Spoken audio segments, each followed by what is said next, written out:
Warning: the Duracell Cup Series data file you have attempted to access is out of date. Uploading current file now. It's a brand new car from stem to stern.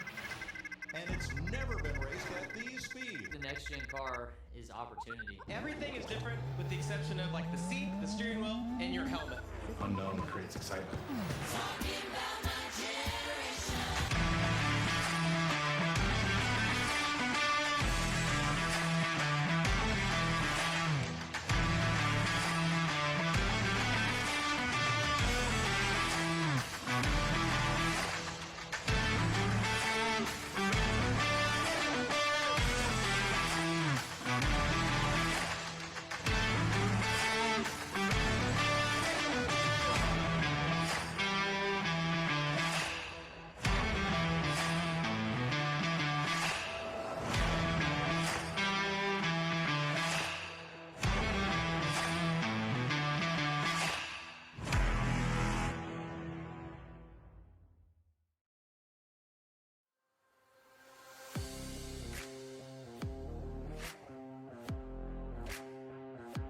Good afternoon, ladies and gentlemen, and welcome here to Coke Zero Super Speedway as it makes its debut on the Duracell Cup Series schedule, hosting race number 10 of Season 6 of the NNSCRA Duracell Cup Series.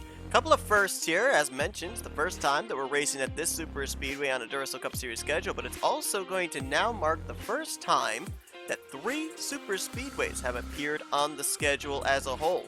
We have only up to this point, ever since the inception of the Duracell Cup Series back in Season 1, we've only ever run 2 Super Speedways per season. Daytona, of course, the season opening Daytona 500, and Talladega towards the end of the season, most of the time during the playoffs. There was one season where Talladega was not on the schedule. It was replaced by Armory Digital Super Speedway, but regardless, even that season, there were only 2 Super Speedways on the schedule. This season, we started out at Daytona. We know Talladega's further on down the road, and here is third Super Speedway race on the schedule at Coke Zero Super Speedway. But this is going to be, I think, maybe the most difficult of the Super Speedways in regards to the fact that, as you can even see here with this panoramic view of the front straightaway, look how wide it is. There are 4 visible lanes there, and these drivers are going to utilize all 4 of those lanes here on the front stretch and on the back stretch. It can spread out to 4 and 5 wide in the corners. This is a very wide Super Speedway. Now, Talladega, it can hold them 4 wide, but let's be realistic, it's really a 3-lane track. Daytona can hold them 3 wide, but let's be realistic, it's pretty narrow. It's more or less a double wide Super Speedway, and maybe if you're able to really give each other enough room, you can do the 3 wide racing, but it's pretty sketch, especially when you go through the tri-oval. Here at this racetrack, it's very easy to be able to make those moves 3 wide and eventually 4 wide, and you almost have to take that momentum as well, because there are 2 different things. Number 1,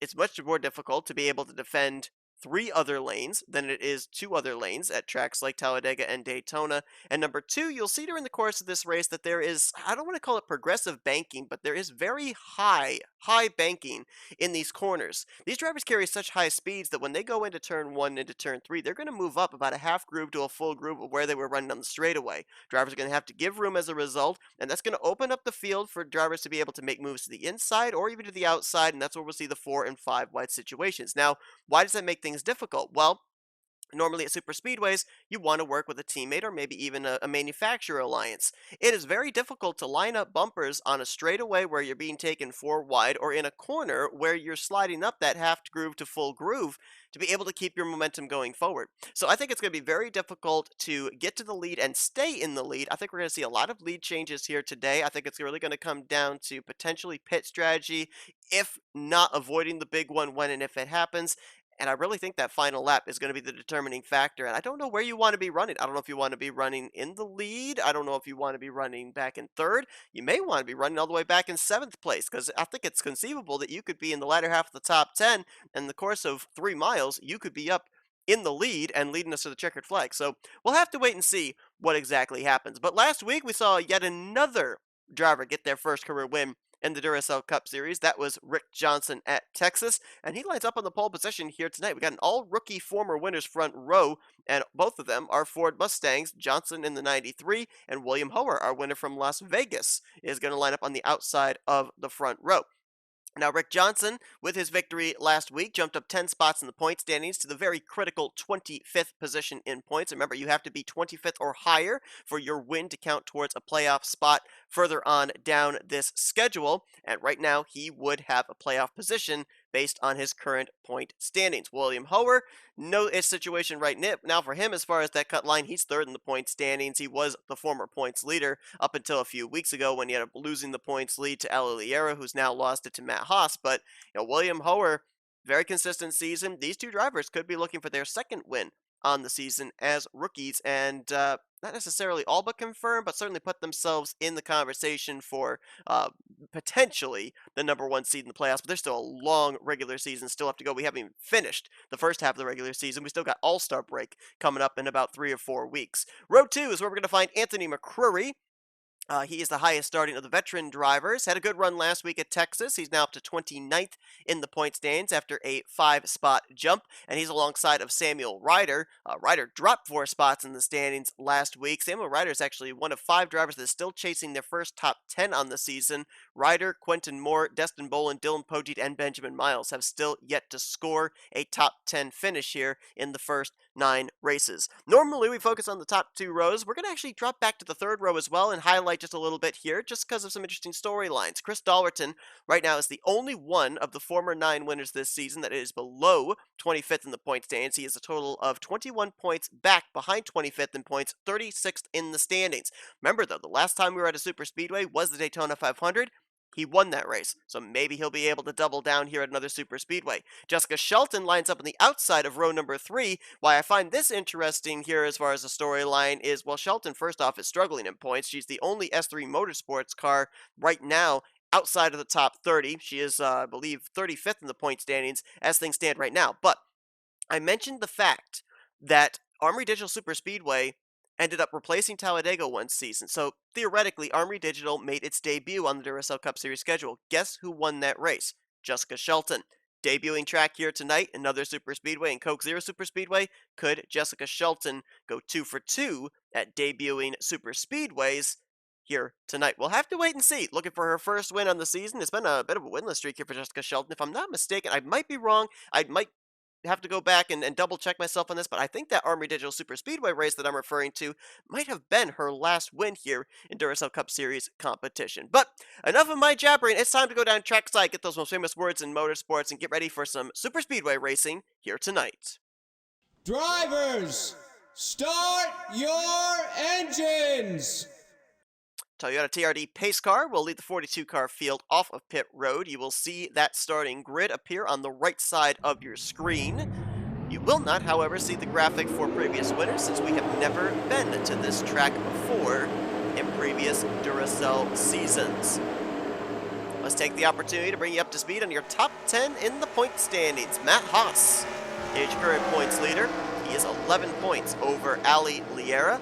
William Hoer is 3rd in points, 15 points out. Mitchell Collins in 4th, 20 points back. And then 27 points back in 5th is Michael Norman, who, by the way, is the last of the Michael Norman Motorsports cars to find victory lane this season. James Qualls, he is 6th in points, 39 points back.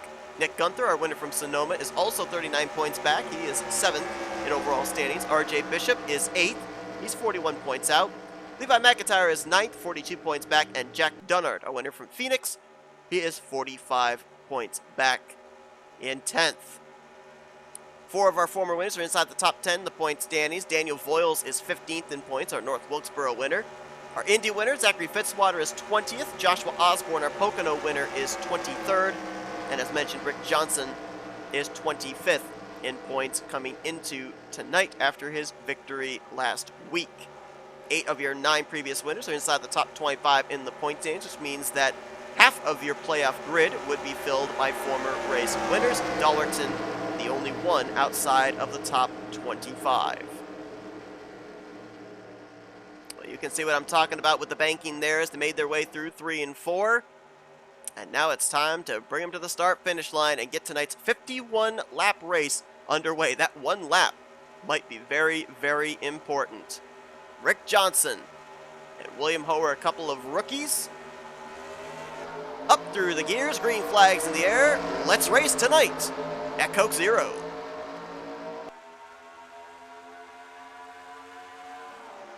And already some drivers stepping out. Dollerton, Grommer, and Carson Gum a little further back.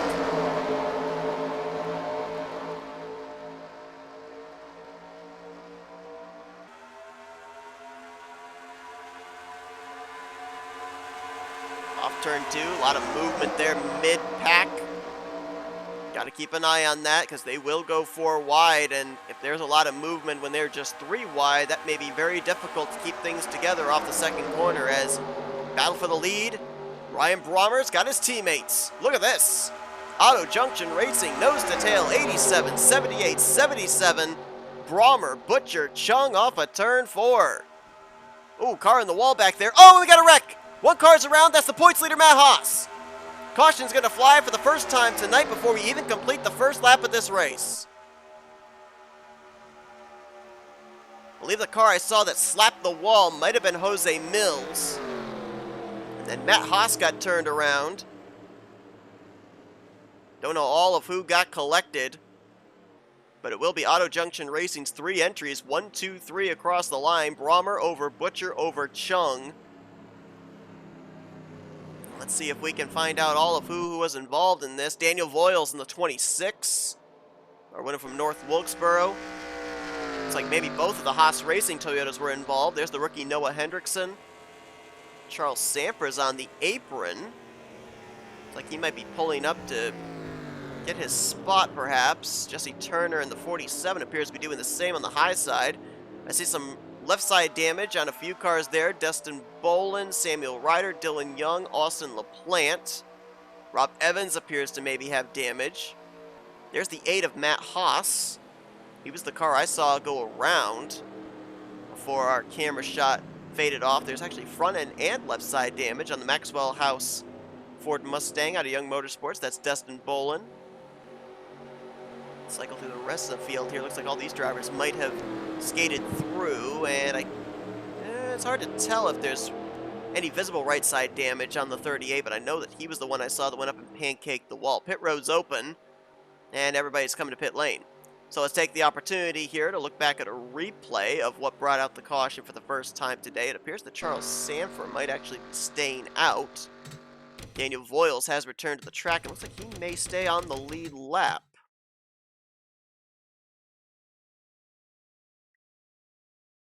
I wouldn't be surprised if maybe Voiles might have got spun down pit road.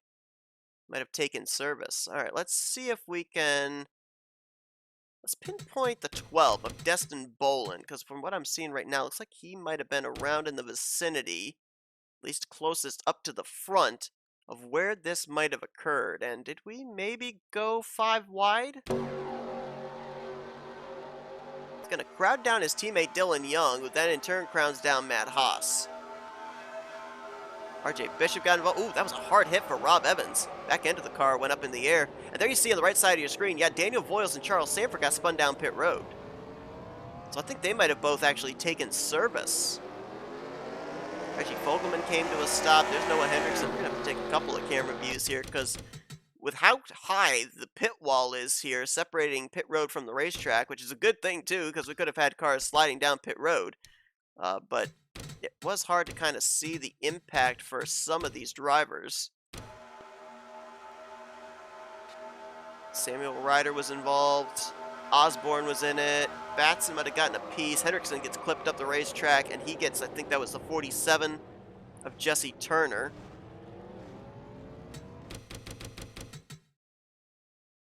Let's follow the 80 of Hendrickson.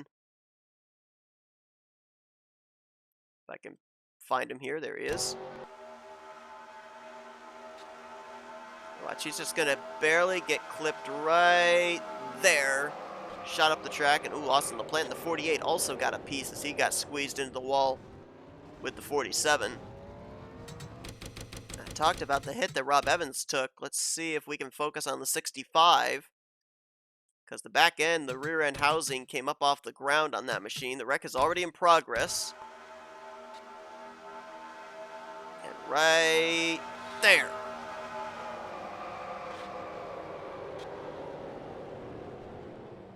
So it looks like we had about, maybe 8, 9, 10 drivers that got some bits and pieces of that incident. We'll have to see who's going to be able to continue. Might have a couple of drivers out of the race. We'll have to wait and find out about that. As looks like I'm seeing a couple of drivers already announce that they are back in the garage area. And two of them would be the 80 of Noah Hendrickson and the 47 of Jesse Turner. And I believe a big reason for that was the contact we saw when Hendrickson came back up the track into Jesse Turner was front-end to front-end contact. It was Turner's left front into the right front of Noah Hendrickson. Of course, the engine housed in the front end of the race car, the grille, a lot of the aerodynamics for super speedway racing housed in the front end of the race car. And more than likely, might have ended up being the aforementioned radiator that might have been pushed down on both those machines, and their evenings are already over. It's a tough break there for Jesse Turner.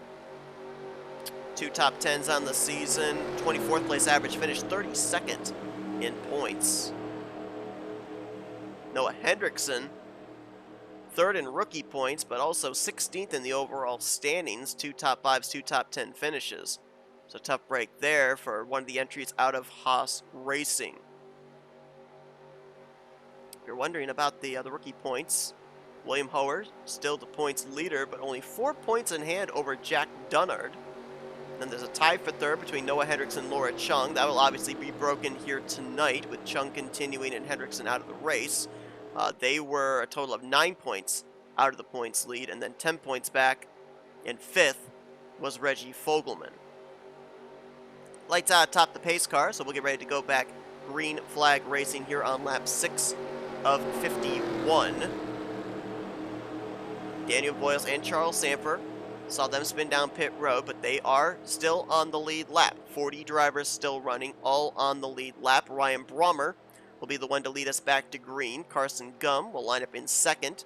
Nathan Ormond will be 3rd. 4th, Mitchell Collins. And 5th, Chris Dollerton. Michael Norman 6th. Jack Dunnard in 7th. Ali Liera is 8th. Ryan Butcher 9th. And Laura Chung will complete the top 10. William Howard is 11th. Anthony McCurry 12th. Jessica Shelton 13th. Nick Gunther's in 14th with Cody Lamas 15th. Cole Deaver is 16th. 17th, RJ Bishop. 18th is Keith Batson. 19th is James Qualls. And Quentin Moore will complete the top 20. Noticing Cole Deaver's name as I scanned down our running order. Just want to give a shout out to that team because remember 3-4 races in, that team was dead last in points. They have really turned things around in the last 4 or 5 weeks. 4 top 10s, and they are now 18th in the point standings. So a great job of what was kind of spinning the tires start to the season, finding traction, and definitely making their way up towards the top 10 in the point standings. Now a Toyota will dive to pit road. A Toyota will lead us to green as we got some problems here off of turn 4. That was Cody Lamas that bailed out. Was running 15th, and I think he's coming to pit road. I'm not sure what's up there with the Florida Panther Chevrolet Camaro. We'll follow up on that. But we are indeed going back under the green flag as Ryan Brummer crosses the line. And we got another car in trouble back here. Someone's slowing off the pace, I think. Who was that? Cody Lamas. Oh, Jose Mills has come to a stop on the front straightaway. Lamas is into his pit stall. Is Lamas out of the race? Where's the 13? The 38's teleported to pit road. 13 is out. An engine failure, I'm being told. Some mechanical problems plaguing drivers here on this restart. Mills is on pit lane. We'll follow up on that, and Cody Lamas is out of the race. Mechanical problems for the Lama Racing Chevrolet Camaro. We are still green, but that really split the field up there when Mills' car had some kind of a problem. We'll show you all of what went down right there with the 13 and the 38, courtesy of the NNSCRA split cam.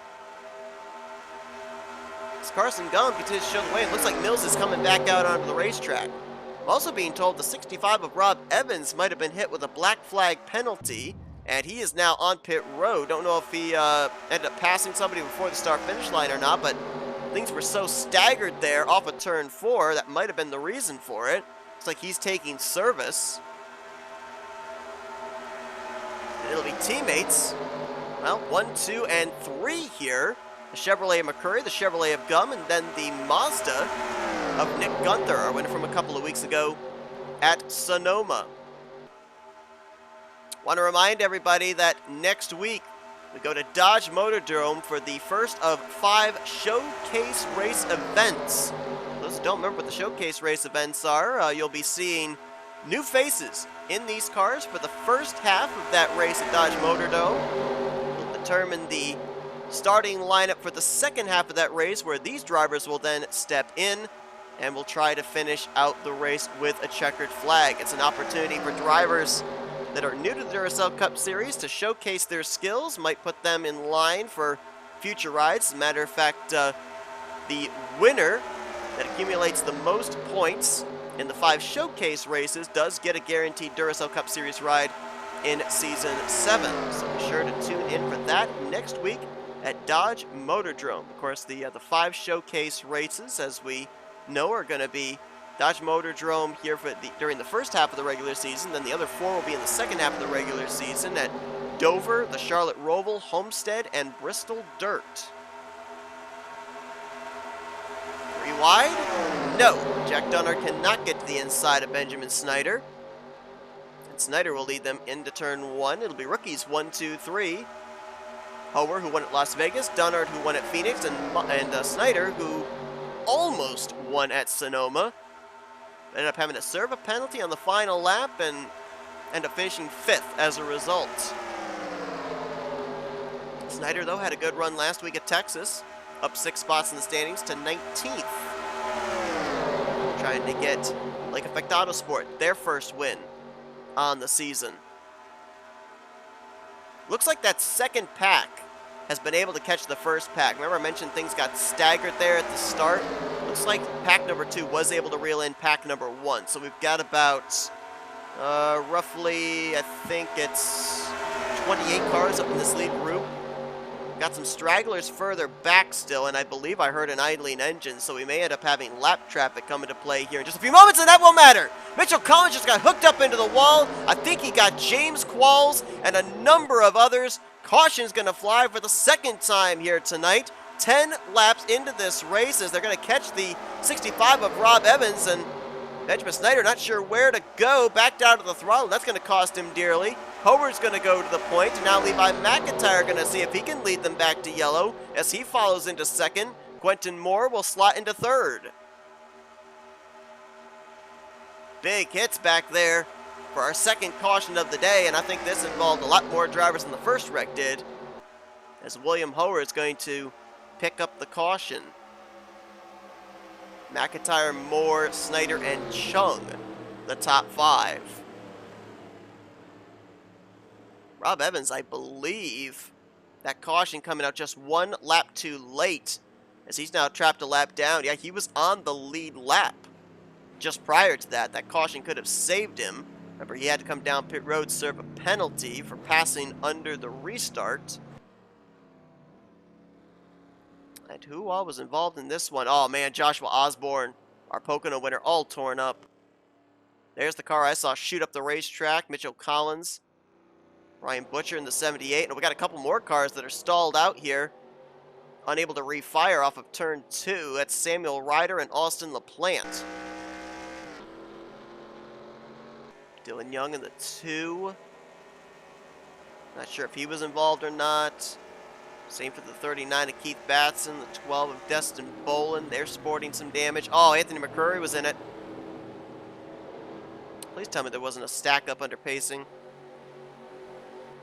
See the 16 of Ali Liera with damage, rear end damage on the 25 of Benjamin Miles.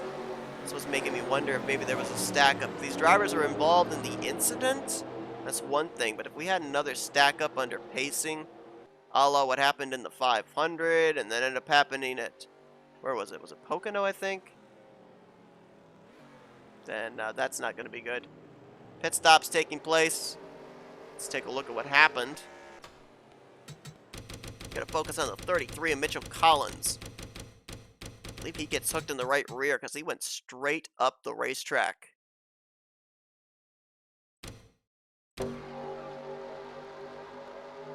Yeah, 5 wide. Qual's going to run Shelton out of room. It's actually Jack Dunnard in the 88. That was the car I saw 33 go up into. I thought it was James Qual's, the wrong red and white car, and then Ryan Butcher nowhere to go in the 78 car. Oh, and then we had oncoming traffic. Hold on. Gonna have to rewind this back because we had like a second group of cars that came into view here. Looks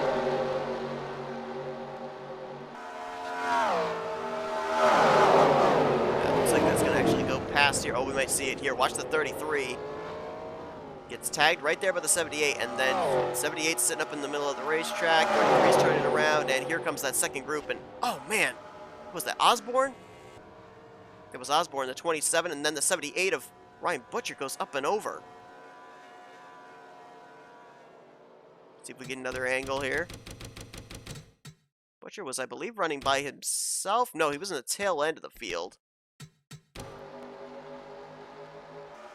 Wreck's going to happen right there. Gets a hit from Aliliera.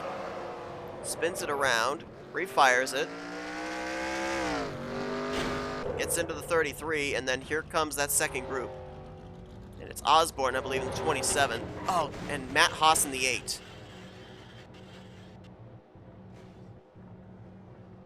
Wow. So Aliliera, we know, got damage from this. What about this 25 and the 61? Because if they got through, then one would have to assume that they were involved in a stack-up afterwards. 25's back in the second pack. McCurry's in the first pack. Let's follow the 61 here, see if he gets involved. Oh yeah, yep, he did. Not to the degree of the damage that we saw afterwards. So I'm going to assume that there was a stack up here once they all came around.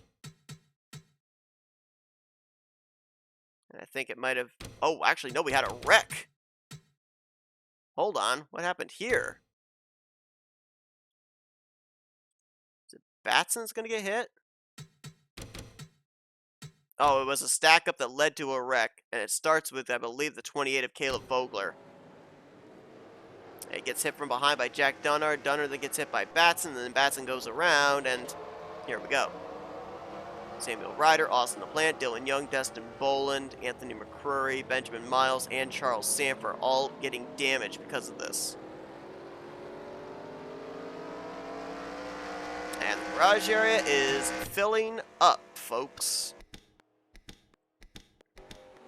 Much like it did at Daytona. As of right now, officially out of the race, we've got the cars of Aliliera, Destin Boland, Jack Dunnard, Chris Dalwerton, Mitchell Collins, Ryan Butcher, Joshua Osborne. Jose Mills, we saw, did return to the track. We saw him coming back down pit road when the caution came out. Looks like that engine was sour, and he has brought to the garage area.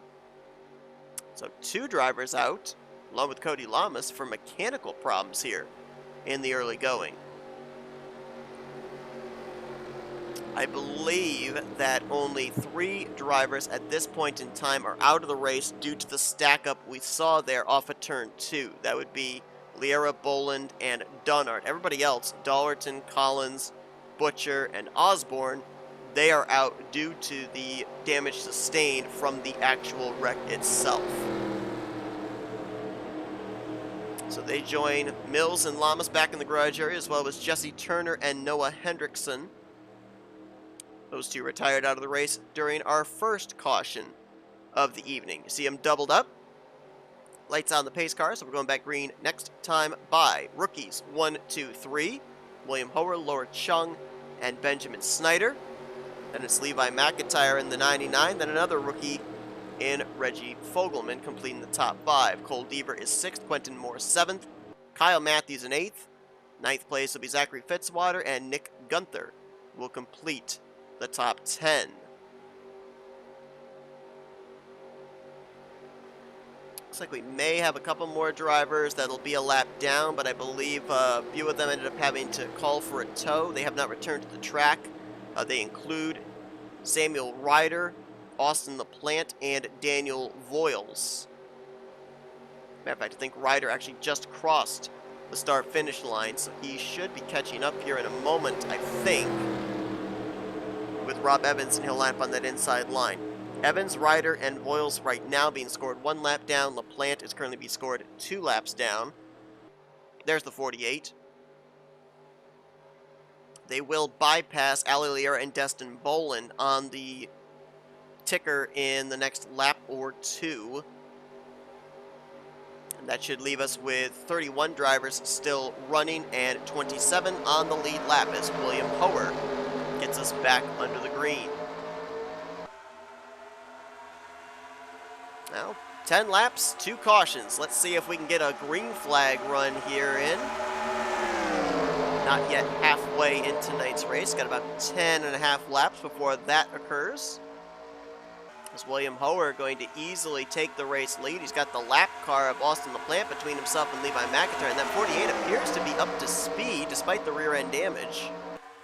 So it could be a proverbial X factor into this race.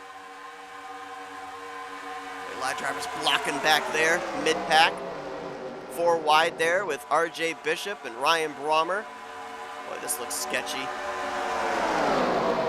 Jessica Shelton threw a block, or had a block thrown on her, rather, by Nathan Ormond. Oh, and they're wrecking again! Laura Chung is up into the air. James Qualls, Caleb Fogler, Reggie Fogelman, Benjamin Miles. LaPlante was in that one, too. Another big wreck here at Coke Zero Super Speedway, and they are piling up like cordwood. Nick Gunther led them back to the stripe in that Mazda. Let's go back and take a look at what happened this time. 3rd caution of the day, and we may not have much of a field left once we cross the halfway threshold. Chung took a big hit. 5 wide, 6 wide. Dylan Pote was on the inside of that. No room given whatsoever. Laura Chung couldn't even get her car refired. Her day is going to obviously be over. See if we can find that a better angle of that 4 wide there. It was Poteet, Qualls, Fogler, and I believe Fitzwater, and then you had Chung and LaPlante even further up, making it a 6 wide formation. And watch this, well, lack of space, really. There's just no way this is going to work off the corner. It narrows up too much.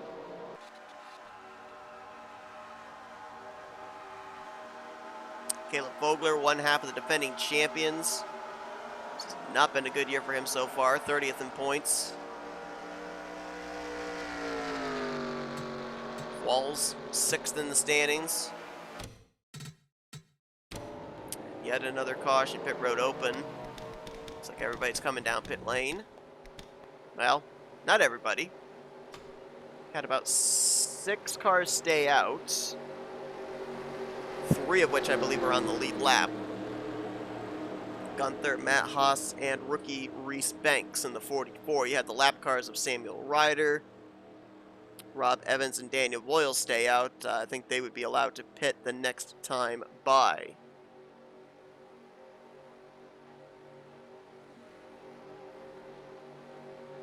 Got more drivers being pushed back to the garage, or more cars, I should say. Austin LaPlante, his day is done after he was trapped 2 laps down. Looks like he'll finish in 31st. Laura Chung will more than likely finish 30th. So we saw she couldn't refire her car. Benjamin Miles, dead last in points.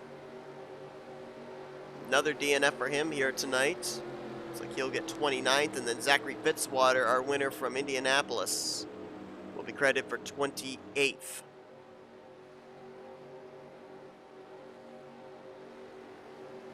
'66, they're saying a coolant leak. So that would not necessarily go under a mechanical failure. as the Jose Mills and Cody Lamas retirements were. And there you see the lap cars are coming to pit road. We should see the 1 to green this time, I think. We'll wait and see. We might have one more lap of pacing after this. But if my calculations are correct, when it's all said and done, we're going to have 27 cars still running, which is still a good chunk of the field. Yeah, we still got one more lap before we get the 1 to green. It's still a good chunk of the field. It's, what, a little less than a third?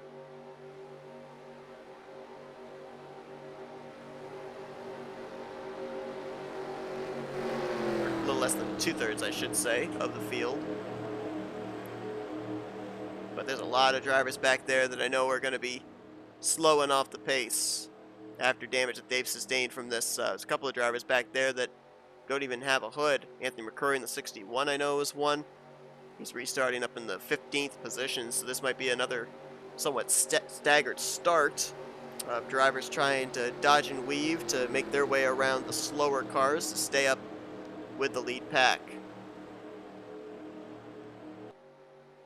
Nick Gunther, a couple of weeks ago, made history, putting Mazda in victory lane for the first time in Duracell Cup Series history. Gunther is 7th in the point standings coming into this race. As a matter of fact, his victory at Sonoma up to this point was his only win, only top 5, only top 10 at this point in time. But might be able to secure that Mazda spot in the playoffs if he gets his second win here tonight. Playing strategy though. Remember, he, along with Matt Haas, the points leader, and Reese Banks in the 44, stayed out under this caution. So, drivers Shelton, Ormond, Deaver, Quentin Moore on back. They could be able to go a little bit further if we manage to go into a long enough green flag run that would warrant green flag pit stops. We have no idea what that fuel window exactly is because we've not had that opportunity. We're about to get close to 20 laps completed, and we have run 3 cautions. Matter of fact, of the 19 laps, or the 18 laps completed right there, 12 of them have been run under pacing.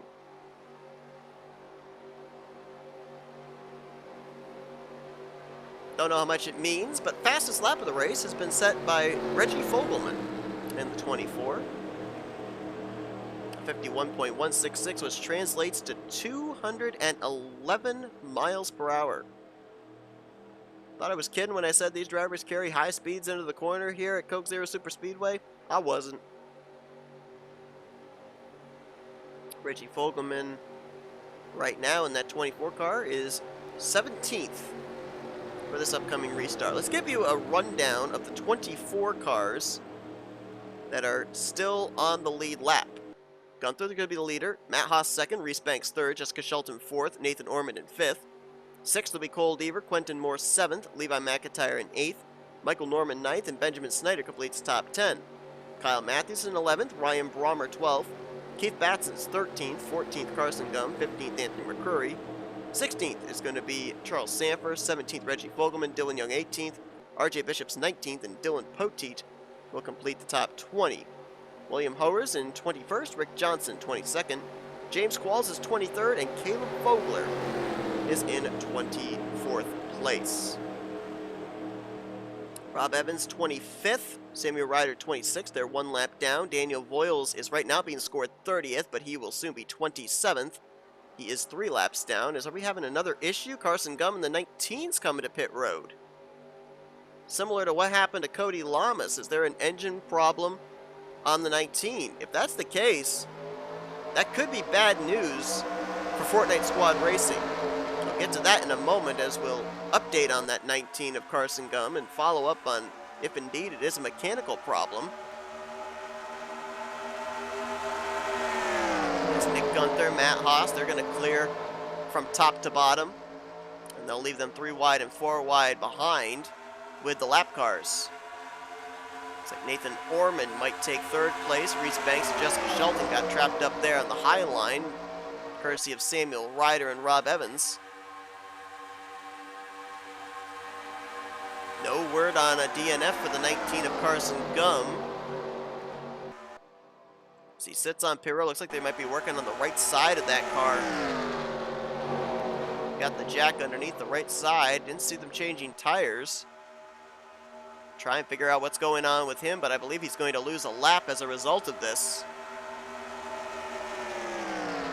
Gunther leads us back to the stripe, and I was going to mention, if it was a mechanical problem, you'd have to be concerned if you're Anthony McCurry or Nick Gunther because, or Dylan Poteet, because Cody Lamas, who had the mechanical problem that took him out of the race, gets a lot of the equipment, has a technical alliance with Fortnite Squad Racing.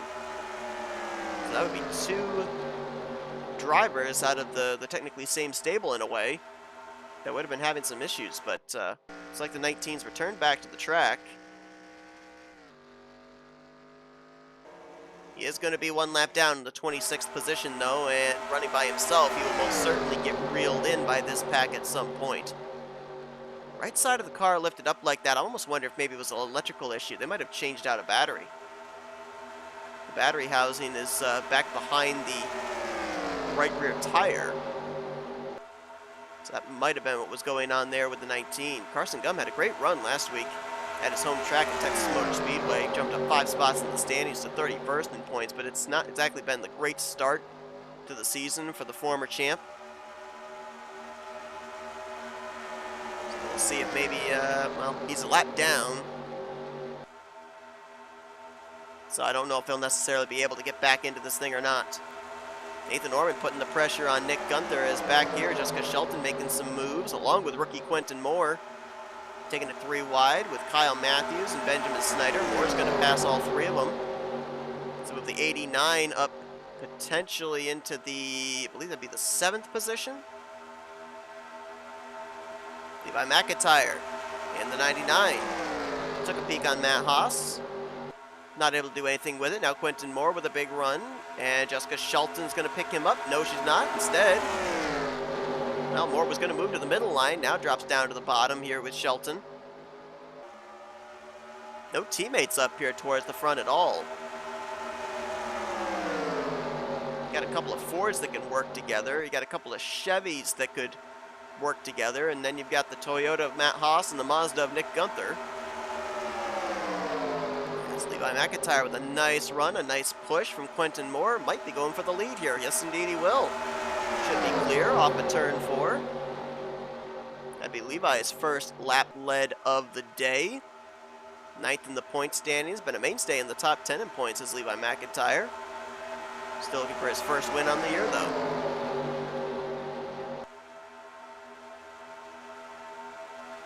Crossing the line there, looks like we've got 15 cars up in this lead pack. William Hoer, the last of them. Let's find out about pack number 2.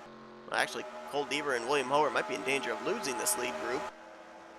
Reggie Fogelman's all by himself in 16th. Dylan Poteet back here in 17th. Looks like these might be some stragglers. Dylan Poteet, I thought might actually be okay. He was the start of the last wreck when he got into James Qualls, who you see right there with Keith Batson in 20th and 21st. There's McCurry in 22nd, Fogler in 23rd, last car on the lead lap. But I thought Poteet really didn't get any damage out of that. If anything, maybe a little slight right side damage, but I guess that was enough to really hurt him aerodynamically because he's not up here with the lead group, which right now does indeed total to 15 cars. Looks like William Hoer and Cole Deaver were able to work together. They have caught back up to this lead group. It's Kyle Matthews in the 09. Kyle, a former winner last year at Martinsville. That eventually was the start to the 09, making it into the playoffs. Stephen Paul III clinched the spot with his victory following it up at Auto Club in the regular season finale. Of course, Kyle Matthews, Stephen Paul III, and Caleb Vogler all ended up winning the championship last season in that tri-driver effort. Kyle Matthews, however, is still looking to make it back into the playoffs this season. Hasn't found victory lane. 2 top 10s, 27th in points.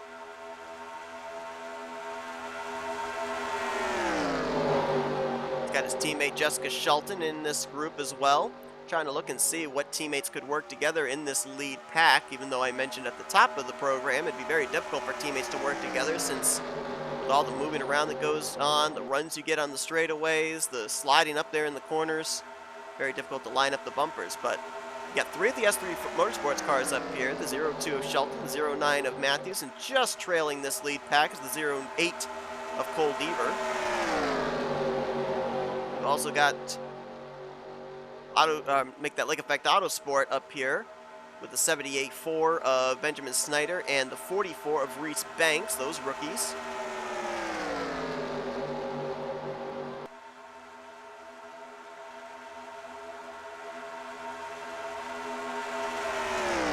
And I believe that's it. Just scanning the field right here, I believe that's all there is for teammates that could work together.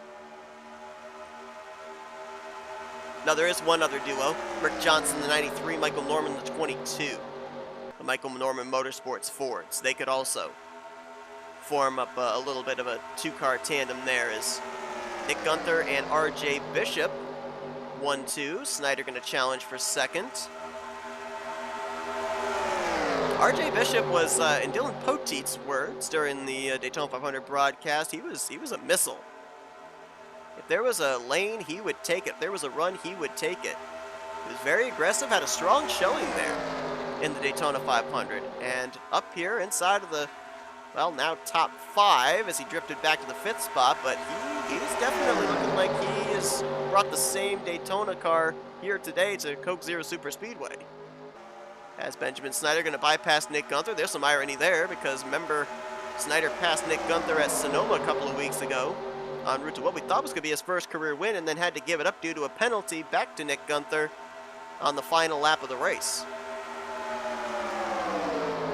4 wide, Jessica Shelton with Ryan Brommer and Rick Johnson. Let's make sure these drivers give room. It's a smaller pack, so they really shouldn't be leaning on each other. And they're not. And we got some drivers pitting. Nick Gunther is in, as is, I believe that was Reese Banks in the 44. Remember, Gunther, Haas, and Banks stayed out under the last caution. So we're getting an idea of how far these drivers can go on a tank of fuel. So it shouldn't be that too far away from when the rest of the field will have to pit. So what does that mean? Maybe 1 stop after this? Before this race is over, as they're gonna... Wow, Benjamin Snyder has not done well with lap cars. Again, goes to the top side there with Caleb Vogler, and it's going to get held up. Shelton's going to take the lead away from him. That's the second time that Benjamin Snyder has encountered a lap machine and has gone up behind them, picked the wrong lane on the top side. Matt Haas has now moved into second, Quentin Moore to third. I think the 8 might be coming to pit road this time. And he's coming by himself, which is not good at a super speedway. Gunther and Reese Banks, at least, had worked out coming to pit road together. As now Anthony McCurry going to play some havoc here. Drivers trying to find their way around him. Kyle Matthews got held up for a moment. Now he gets to the inside.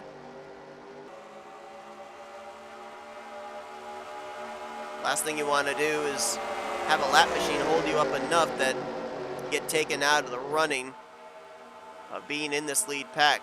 Carson Gum in the 19 lap car, 2 laps down after the field caught him.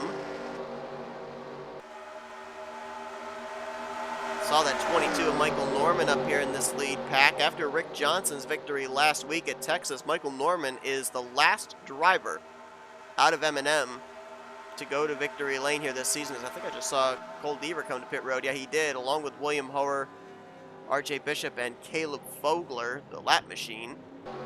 These are regularly scheduled pit stops for these drivers. We'll see a number of others from this lead pack dive onto pit road in the next 2 to 3 laps.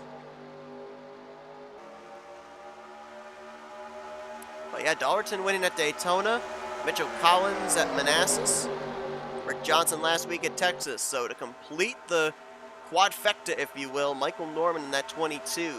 When does he find victory lane? It's always amazing when you have big 3-4 car teams and they're able to find victory lane with all 4 of their drivers.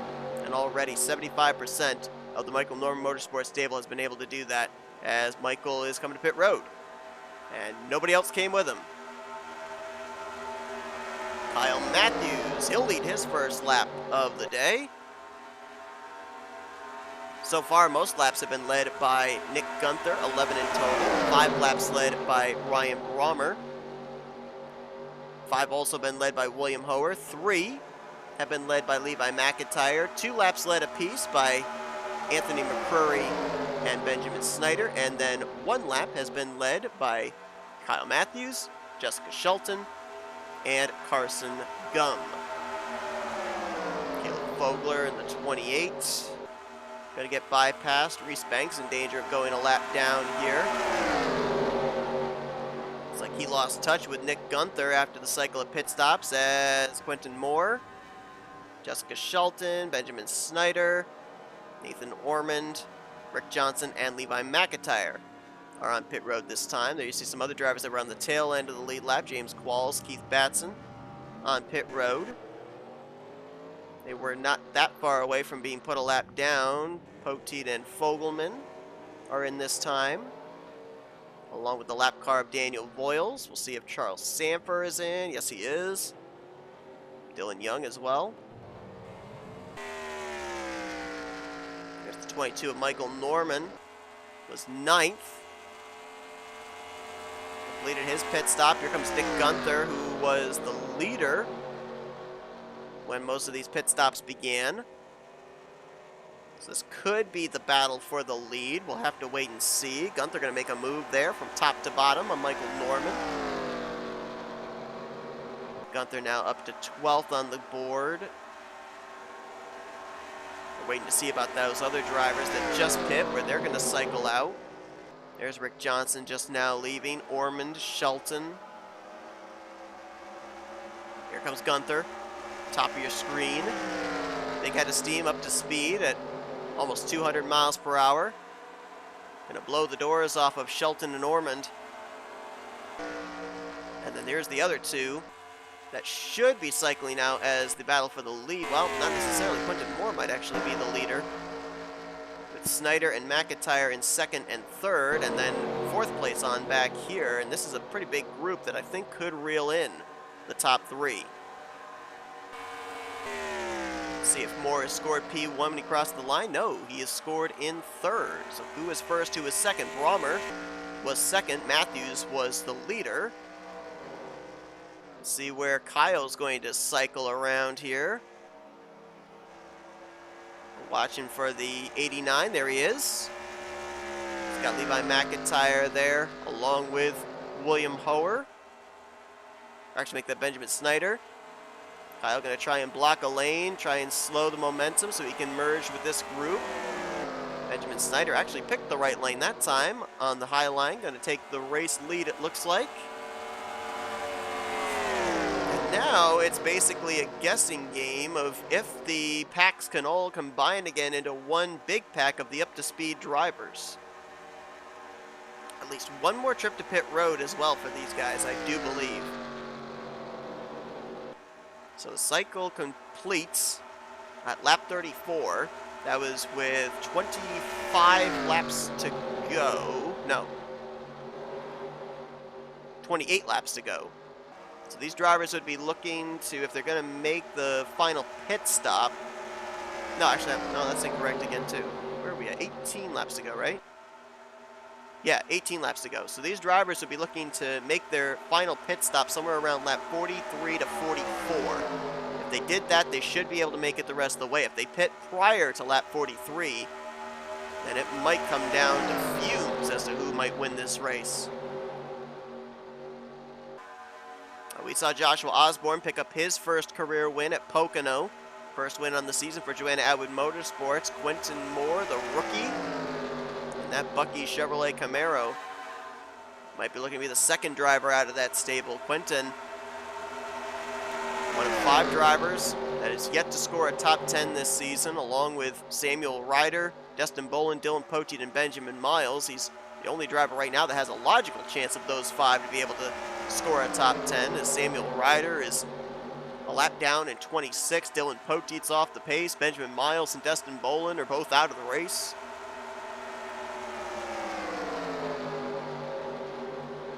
looks like that second group has caught up to this lead group. As Ryan Brommer has the top position in the 87. Ryan Brommer looking to win for the first time in his career in something other than a Dodge. All of his previous victories were in a Dodge Charger when he drove for Bulldog Motorsports. Drove a Chevy last season but was winless. Now Kyle Matthews shows the nose to the inside, and Brommer I think could have been within his rights to chop the nose off the 09, but instead left the door open. Would have been really close as to whether he was clear or not. We've got 14 cars up in this lead pack. The biggest loser out of that round of green flag pit stops was the 44 of Reese Banks. He came down pit road with Nick Gunther. But you see Nick is up in this lead group. The 44 is about 15 seconds back. So what was a 15-car lead group has now turned to a 14-car lead group, and it may get staggered even more as now they've caught lap machines. Keith Batson, James Qualls, Rob Evans, and Samuel Ryder. As a matter of fact, Batson and Qualls were on the tail end of the lead lap. Evans and Ryder were a lap down. And it looks like the 83 of William Hoer picks the right line. Interesting, I've been kind of noticing William Hoer and Cole Deaver, I think, have got like a deal worked out here. One's a Ford, one's a Chevrolet, but they seem to have stuck together. Saw the two of them work together to reel in the lead pack about 15 laps ago. They came to pit road on the same lap together, and now they kind of work together here to get to the front. So I'm not sure what kind of an alliance there is going on. I mean, it's kind of, when you think about the history of NASCAR, Cole Deaver sporting the Wheaties orange, blue, and white scheme that Dale Earnhardt Sr. was so well known for. Well, just ahead of him, you've got the Hershey's number 83, which, of course, Kevin Harvick drove. And remember, Kevin Harvick was the driver tagged to replace Dale Sr. when Dale Sr. unfortunately ended up passing away. So, interesting there. Little, I don't know, kind of one of those you can't script kind of moments. Irony. Rick Johnson, though, still in the thick of it, looking to be the first multi-time winner on the season, trying to win back-to-back races. I can't recall the last time a driver won back-to-back races. I think it might have been Michael Norman back in season 4. It was towards the tail end of that season, as now Dylan Young is going to get in the way of Rick Johnson. Maybe playing a little defense for his teammate R.J. Bishop in the 98. He's going to get taken 3 wide by Quentin Moore, and then Michael Norman with a big run.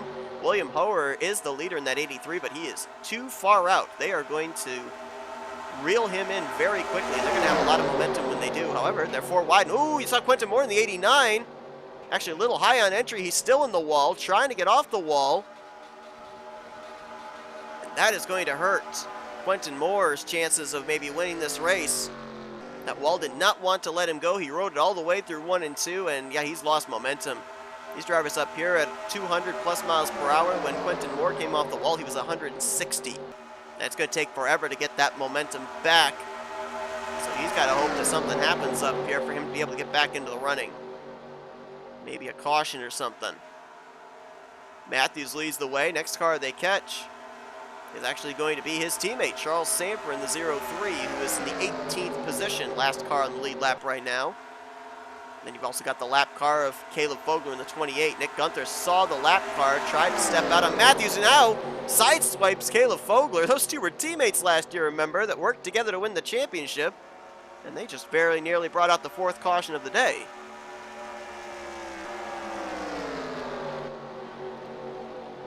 Got to make it about another 2 or 3 laps. Then they can come to pit road and should be able to make it the rest of the way. Keep an eye on that 55 of Nick Gunther. Because remember, he, along with Matt Haas and Reese Banks, decided to stay out under the last caution, so they'd be a little bit less on fuel than everybody else. A little bit shorter on fuel, and Gunther's coming to pit road. Ooh, I don't know if Nick's going to make it. The 8 of Matt Haas stays out an extra lap, which he did on the last cycle of pit stops, but Nick Gunther, I don't know if this is going to work out for him or not. They've caught the 61 of Anthony McCrory. William Hoer continuing to do a good job getting around the traffic, has been able to keep second place on back at Bay. Here's the 34, Nathan Ormond. We haven't talked about him. Moving over to KB Racing Enterprises. He's had victories in his career when he drove a Dodge for Joanna Atwood Motorsports. That was back in Season 4. His first win here of Season 6. It's been a bit of a winless streak for him. And really, just kind of needs something good to happen for KB Racing Enterprises. Ormond is the highest driver of that stable, 17th in the points coming into this race. Keith Batson is currently in 21st, and Samuel Ryder is 34th.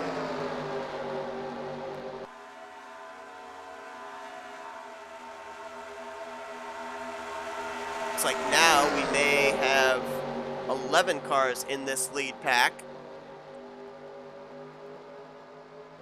RJ Bishop trying to keep in touch. Cole Deaver has lost touch in the 08. I believe the 8 of Matt Haas has hit pit road.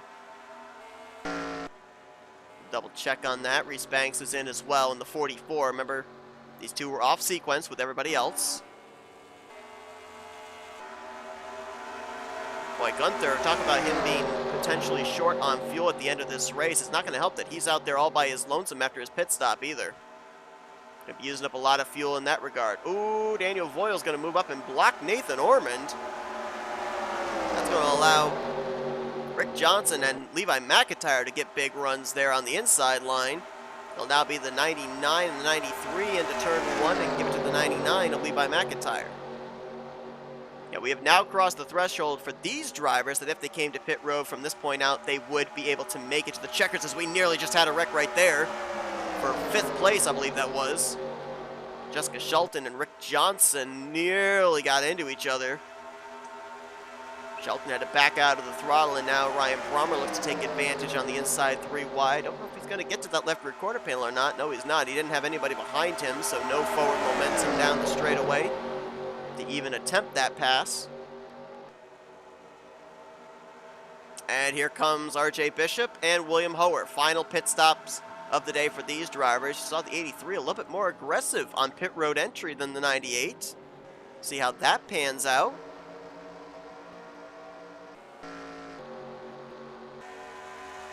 Cole Deaver just pitted the lap prior. Looks like he may be able to merge here with Nick Gunther and Matt Haas potentially. But I still think that the 55 for certain and maybe even the 8 cannot make it. So you got 8 cars up in this lead pack. Do they all come to pit road together, or do they all branch off here in these next 2 or 3 laps? Got a lot of Fords. The 99, the 74, the 93. 1, 2, 3, all blue ovals. They come to pit road all together this time. Let's see. Any hands out the windows? Nope, they're all going to stay out. Michael Norman, Jessica Shelton, they're being awfully sneaky. The savvy veterans, very well known for their super speedway prowess. They've not really gotten up to the front of this lead pack. I think they might be trying to save a little bit of fuel back there. Come to pit road as late as possible. Take on as less amount of fuel as you possibly can.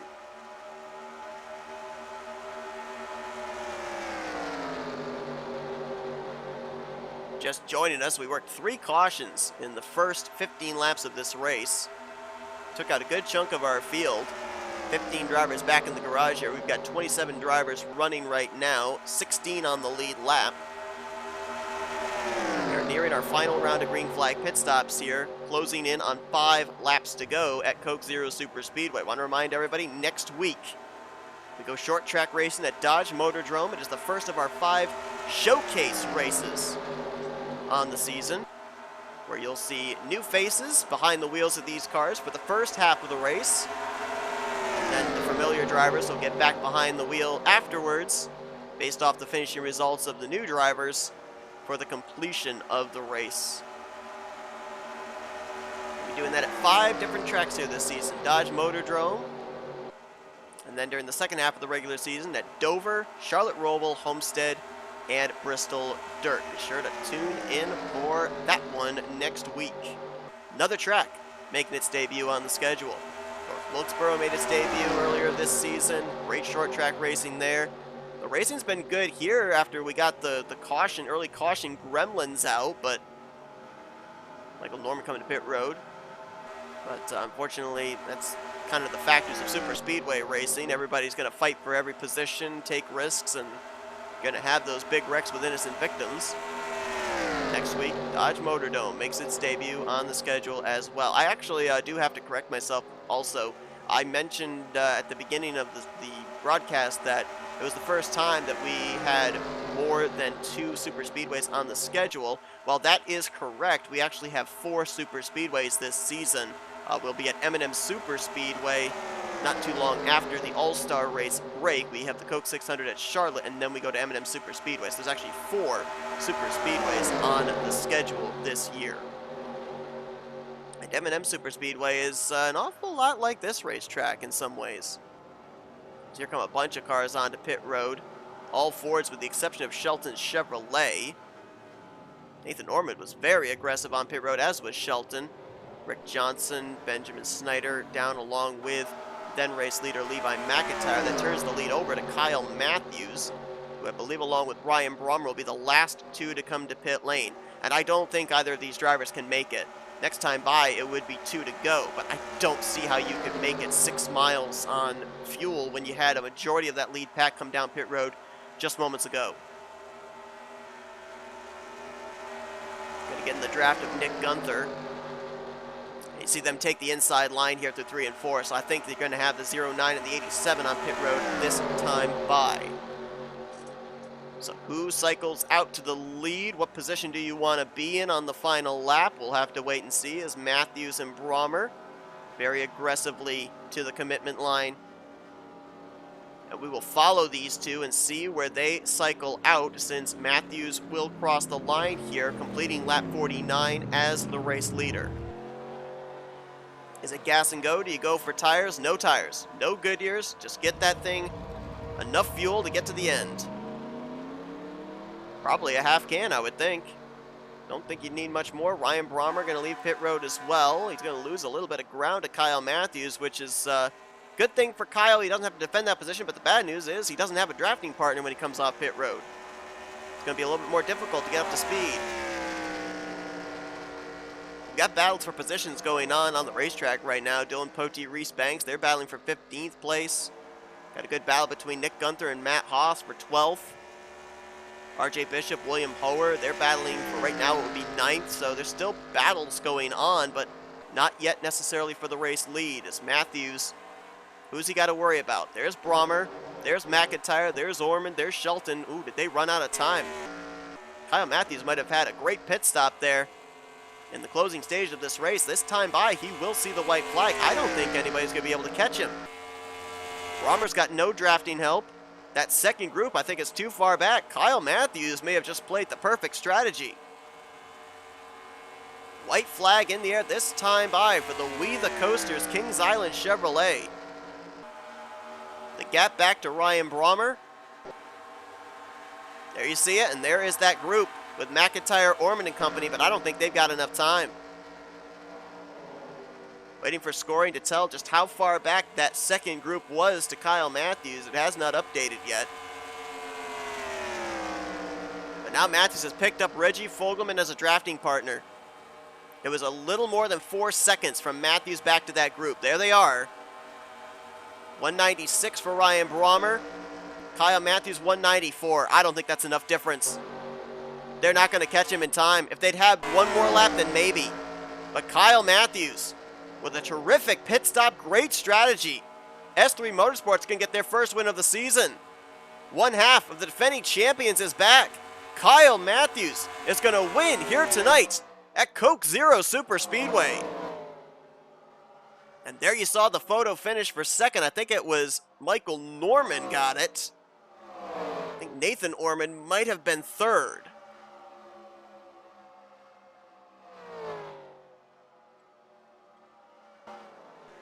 Nope, they're saying Shelton got second and Michael got third place over Benjamin Snyder. Got drivers that are still coming around across the start finish line to finish their race. But Kyle Matthews is going to pick up his first win on the season. Kyle was 27th in points coming into tonight. This is his first top 5 of the season as well. And the champ may be back, as it was an S3 Motorsports 1-2 finish with himself and Jessica Shelton. And Matthews will certainly jump above the 25th in the standings cut line with this victory here tonight as well. Matthews' last win was at the short track of Martinsville, I believe. I'd have to look back, but I do believe this is his first Superspeedway win in the Duracell Cup Series. And what a great job there. Took on no tires, got just enough fuel, and was able to hold off that bigger pack of race cars. Don't know if it was his aggressiveness getting on and off of pit road that helped him to keep that big group of cars at bay, but there's no doubt in my mind, you can see right there, second pack cut down almost 2 seconds on that final lap between himself and second place. If they'd had one more lap, Kyle Matthews may not have won this thing. Remember I mentioned the fact that that one extra lap could be very important at the end of this race? Well, it was, but not necessarily for the reason that I was originally expecting. So congratulations to Kyle Matthews on the victory. Shelton's going to bring it home in second. That's her best finish of the season by far. Michael Norman continues on his consistency as he'll finish in third. Benjamin Snyder in fourth. Nathan Ormond in fifth. So Chevrolet's 1-2, then Ford's from third down to sixth place Levi McIntyre. Ryan Brommer is the lone Toyota inside of the top 10 in seventh.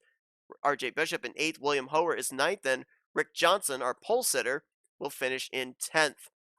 Nick Gunther did, I believe, not have to pit in the closing stages. He was able to finish in 11th with Matt Haas in 12th. Cole Deaver got 13th, Quentin Moore in 14th, and Dylan Poteet completed the top 15. Last drivers finished on the lead lap are Reese Banks and Reggie Fogelman in 16th and 17th position.